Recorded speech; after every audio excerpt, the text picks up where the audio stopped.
Oh, sorry there. I just woke up. Thanks for waking me up. You see, I fell asleep during that Rangers game yesterday, and that's me just woken up. Why did I fall asleep? Because it was so boring. It was just another one of these bog standard 1-0 wins where it's comfortable enough. Actually, this one was a bit more comfortable than most. It was a comfortable enough win, but there was no excitement to it. There was no energy and intensity in our play. Our passing was accurate enough, and obviously we had 60% of the possession, but it was usually too slow, too pedestrian, too predictable, not enough forward passes. It was just another one of these games, instantly forgettable. So on the positive side, we won, kept a clean sheet, and we're now 2 points nearer Aberdeen. So there you go, that's all the positives. I was going to say positive and no injuries, but of course Proper had to go off at half time injured, what's new, and Sterling didn't even start because he's injured. So I'm worried about that one, not Proper, but I'm worried about the Sterling injury with the big games coming up in a week or two. So that's not a good sign. Anyhow, as for the game, hardly anything to talk about. We had 17 shots at goal, 10 on target, and of course 10 of them were all saved by the goalkeeper. And apparently that's the highest number of saves from a goalie in any top league match this season. So it wasn't as if the shots he was saving were wonderful shots and he had to do magnificent saves. Basically, the fact that he saved all 10 shows how weak the shots were. They didn't have enough power, they didn't have enough accuracy, they were on target, but he dived to the side and usually just comfortably palmed them round the post for a corner kick or whatever. So if he'd let any of these shots in, the St Johnstone fans would have been going crazy. But at least we had 10 shots on target. And most of the shots were coming from outside the box, so that's a good sign as well. Let's hope we continue with that, have more shots from outside or on the edge of the box, but just make them harder, and the goal will save 1, not 10. So that kind of game, we've seen it all before, bog standard. St Johnstone hardly posed a threat whatsoever. I mean, I think they had 4 attempts at goal, 1 on target. The first 5-10 minutes of the game, that was their best spell, and then they just sat in and proceeded to offer no threat whatsoever, really. So it's one of these games where we're doing all the attacking, have most of the possession, shooting enough, but 1 measly goal at the end of it all. And in fact, it wasn't even one of our goals, it was an own goal. Ex-Rangers player Jason Holt, obviously, I was going to say bundled it into the net, but it didn't really. It bounced off his leg and went into the net from about 2 feet out. Although, give him his due, Tavernier was right behind him, right, a foot away from him, sort of ready to pounce. So I suppose the guy had to at least get between Tavernier and the ball, whereas the goalie was standing on his line. It was actually a decent cross in, because the original cross was headed by the defender away to the other side of the box, and Hadji actually did a lovely cushion volley back into the 6-yard box, and it landed about 2 feet from the goal line.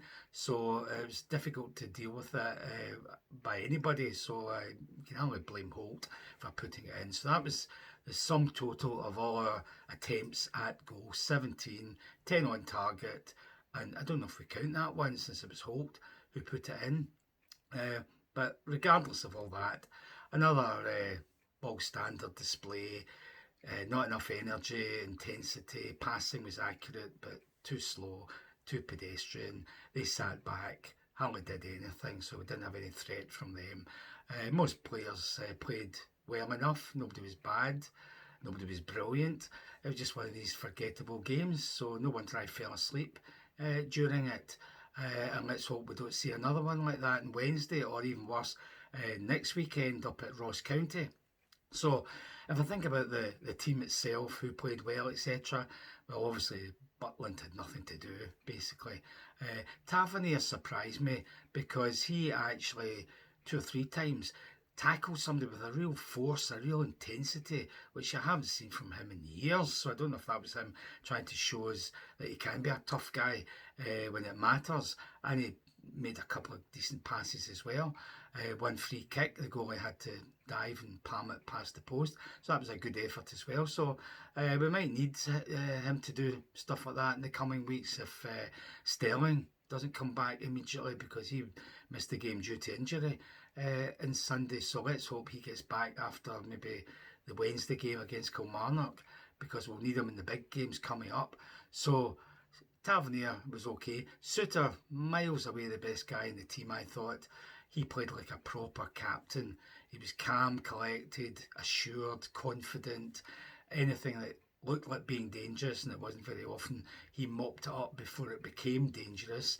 And his passing, he was doing 40-yard diagonal passes to the likes of Jefte in the left wing. I don't know how many times, right onto him. He didn't have to run onto it or anything. Brilliant passing. I don't think he made a mistake with that once, passing to the left, and then did a few in the right wing as well. So his passing was probably better than any of the midfielders. So long may that continue. So he was really, I thought, their best man. Again, Raskin, Barron, really good, getting stuck in, winning the ball, keeping possession, simple passes. So they were good as well. Czerny tried hard, but he didn't really have much going for him. Had one shot that went past the post, I think. Iggerman the same. He had a couple of decent efforts, but they had some really nice touches, some nice passing, holding the ball up. So he showed Drossers what you should be doing when you're playing centre forward. Bayrami was probably, as in Thursday, the most disappointing. He didn't really do very much. Did a few decent things, but not very much. So no wonder he was subbed at half time. Anybody else? Diomande was okay when he came on. Hadji, who played between Czerny and Bayrami from the start, centre of midfield attacking. He was one of the best men, actually, because he made himself available to take a pass. When the ball came to him, he could collect it competently, and he could move it on, either passing to the wing or through the middle or to the side for a midfield runner.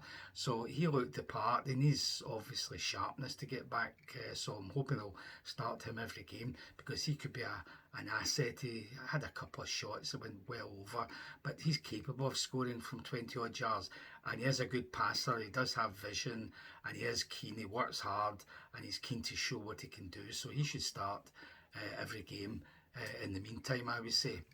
I think that's about it. There's nothing else really to say. Shefty was quite good as well. He did a few good runs. Redvan came on, didn't really do very much, but he was solid enough. Balogun, ditto, he did okay. He looked better than Proper had before he got injured and had to go off at half time. He's not up to the task. He just can't deal with the physicality of the Scottish League. So I think we might try and get rid of him in the January window. But there he is, injured anyhow, so who knows when he might play again. But he's not up to the task. You're better with Balogun there. He can't play 3 games in 7 days, so that gives us a problem with Casanweir, you're out for months, and Sterling may be out. So I think the only option would be to play Leon King in the back 4. He's done it before when he was much younger, so he should be able to do it again for a few games. So that'd be my choice. And equally, when it comes to the League Cup final against Celtic, there's no way we can play Tavernier at right back. So if Sterling can't make it, I would actually put Connor Barron at right back. He's tough, he can tackle, he gets stuck in, he's got energy, he's got speed, he can get up and down that flank. I'd put him at right back, and I think he would take care of Maeda, but certainly Tavernier wouldn't, so that'd be a nightmare if we end up having to play him in that game. So hopefully it won't come to that. So to sum up, 3 points, clean sheet. We're 2 points nearer than Aberdeen. We've got a game in hand. So if we win that, which is in a couple of weeks' time, I think, we'll be 2 points behind them, and they have to come to Ibrox in January. So I would expect by then to be able to overtake them and at least be second in the league. So we can look forward to Kelly on Wednesday. I'm hoping we might score 2 or 3 goals against them, and Ross County ditto at the weekend, and then we've got Spurs and Celtic the following week. Sometimes it's good to be a Rangers fan, and sometimes it's just worrying.